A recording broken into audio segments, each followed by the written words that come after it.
hate that I actually have to do this, guys, but I do need to explain how to wrap your wrists properly because I see it done wrong all the time. So look, a lot of people, they do what it sounds like. They wrap their wrists. There is no benefit to that. Look, my wrist is still able to be bent. You're trying to prevent your wrist being bent from this so that you can hold a lot more weight. But what you want to do, go up to about the middle of your hand and then start wrapping from there. These should not be loose at all. You want to pull all tension out, wrapping around. If you don't have marks on your hands when you unwrap these later, you're probably doing it wrong. So we'll wrap all the way there, get tight right there, and then it should be a struggle to get those off just because it's so tight. I'll show you again quickly, just so you know. Wrap middle of the hand, tight as can be, pull, and wrap right there. Now you see, I showed you at first, my wrist could bend. Now, even with weight on the bar, my wrists are staying locked. It'll prevent a lot of wrist pain.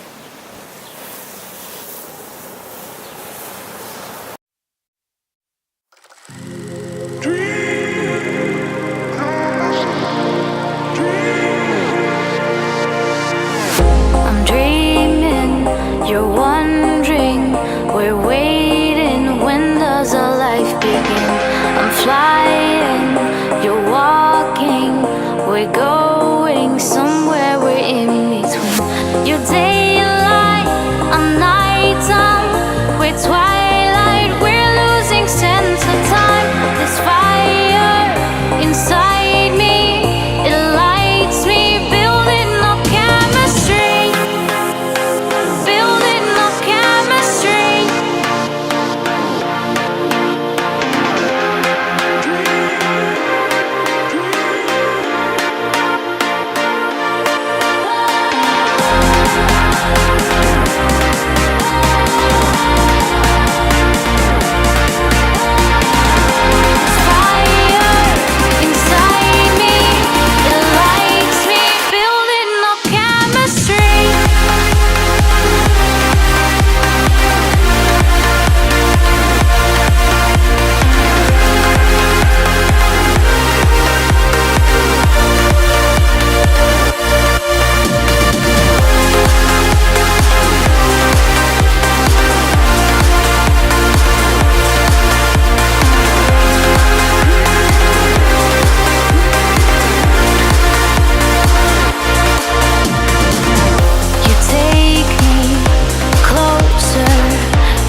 What's up, everybody? Hopefully you enjoyed the little edit workout clips put together by my man Hector. He's behind the camera. I've been telling you he's coming back.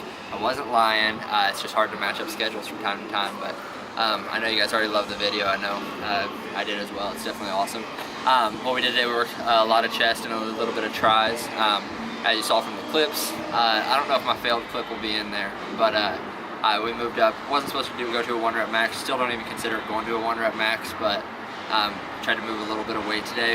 The main topic I want to talk about on this video is whether you're training alone or you have a training partner. For me, the longest time I've trained alone. I've had training partners come and go, a lot of like unreliable people, and you just get in this funk where you're relying on them and then they just don't show up, and it kind of drags you down as well. So today I'm going to introduce you to my buddy Alex, who's been my training partner for dang near 2 years now. And it's, yeah, we don't work out together every single day because schedules don't match, but any chance we get, we're in there grinding together, pushing each other. And so I want to talk a little bit about my time that I was training alone It's definitely very doable, but my problem was I was getting deep into the OPBA prep, and I just didn't have that extra push. I didn't have that spot when I needed it to push myself a little bit more. So the importance of a training partner to me has been just having that extra push. Not every day you're going to show up to the gym and be able to be self-motivated to just dominate it and press some heavy weight when you have that person with you. Normally if you're off your game, they're on theirs, and it's a constant grinding. Good thing about Alex, we're going to kind of dive into what he's meant to be my training partner, what I've meant to be his, how he's pushed me, how I've pushed him. The big way he has pushed me is we're at a friendly battle. Like, heck yeah, it's you versus you. Everybody says that, but nobody really believes that. You're always competing against somebody, and I'm not going to be one to shy away from that. So anytime me and Alex get under the bar, he's got a better squat than me, I've got a better bench than him. Our deadlifts right now are pretty much close, so we're always battling. We have one other special buddy who we don't know. He got a girlfriend, he's gone. But it's just a battle between the three of us. We're always fighting back and forth to take that top spot. So that's been the big benefit for me, is just having that extra push. And when I see somebody else progressing, I'm put in no situation other than to progress myself. And I'm gonna turn it over to Alex and kind of see what it has meant to him to have a training partner for that extra push. One thing you touched on is like a healthy rivalry between me, Ian, and Austin. We never want to see each other fail, but we're always grinding after each other. So when he hits a PR, I'm gassing him up, I'm hyping him up, but at the same time, next time I go to the gym, I'm working twice as hard. I think with a lifting partner, a big part of it is reliability, consistency. Just saying you're gonna be there and you actually show up on time. Like he said, he could be having an off day and I can be having a good day, so that could change his whole workout. He can lose sight of what he wants to do for the day, or vice versa, and we can put it back into perspective, what we're trying to do, what we're trying to grind for, the goals we're trying to push towards. Like you said, lifting alone is fine, but at some point with your lifts, if you're trying to hit PRs, train for comp weights, I think you are going to need to find somebody who can lift with you. Other than that, man, every day, come in here, we got to push each other, keep sight on goals. That's for me what it really means. Right. Yeah. All that being said, don't just settle for anybody as a training partner. Like I said, I've been lifting for 11 years now. It's been a while. Started back in 7th grade, starting to push a little bit of weight. Definitely not serious. Been serious about the last 4 years. But I've had so many training partners that are in the door and then out, and like I said, that messes with my mind. So be very selective in who you take in as your training partner. And my videos, they're a lot of lifting, but I want it to be so much more like faith and just life as well. These are vlogs. I want these to be full day things, not just in the gym. And that's why I'm super glad to have Alex here. This is where this starts to fit into my back to my roots series. Is Alex was one of my first best friends I ever had. I think 7, 8 years old, maybe even not younger. Five or six.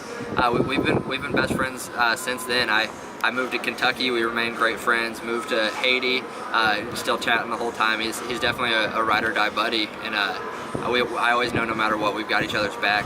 No matter how big the fight, no matter how big the crowd, no matter what the challenges life brings, we're there standing arm in arm, fighting for each other.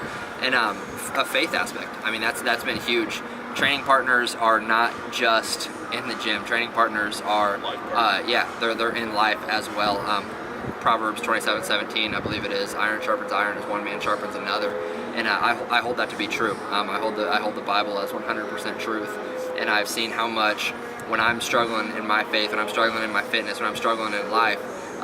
Same with like how we mentioned earlier. Alex is still grinding, so I've got to play catch up with him. There's times he's down, and he's got to play catch up with me.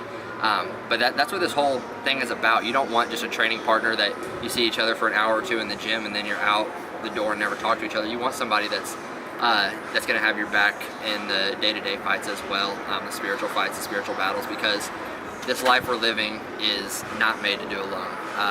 A lot of people believe the lie that you can get through life alone, and God created other individuals for fellowship. And I want to get Alex's take a little bit on that as well, just life partners as well as gym partners. Big thing for me is reliability. Not necessarily me being reliable for myself, but me keeping him honest. There's days where he can be on some crap, just maybe down the dumps. I mean, you got to pick him up. If he's struggling or something, I'm not going to be afraid to call him out if he's stepping outside his faith and his beliefs. Now, we obviously are both Christians. We believe the same thing. But I mean, I have ways where I stray from that path, but for him, I know what his path looks like. He's said several times what he wants his life to look like. So I may do things that are wrong, but if I see him doing it, I'm like, hey man, I know I'm not one to preach at you, but you said you don't want to do these things, and you kick them in the butt, let them know when they're straying from the path they want to be on. That's, for me, that's one of the biggest things. If he does something wrong or I do something wrong, we both have that place in each other's lives where we could call each other out. I think that's a big part. I mean, yeah, we're great buddies, we have great lists, but more than that, we keep each other honest. Right. Yeah, and to go ahead and wrap up, this video is, one thing to top it all off is it's okay to butt heads with your buddies, your gym partners. You're gonna have those times. What's most important is that no matter what happens, you guys are there for each other, fighting another day. We've had times where we've called each other out and we get a little bit butthurt about it. But we always know where we started at, and we know where we're headed, and we know that we both have each other's best interests in mind. So I hope you guys can go out. I hope you can find a good gym partner, but even more important, I hope you can find a life partner, some type of fellowship to get plugged in.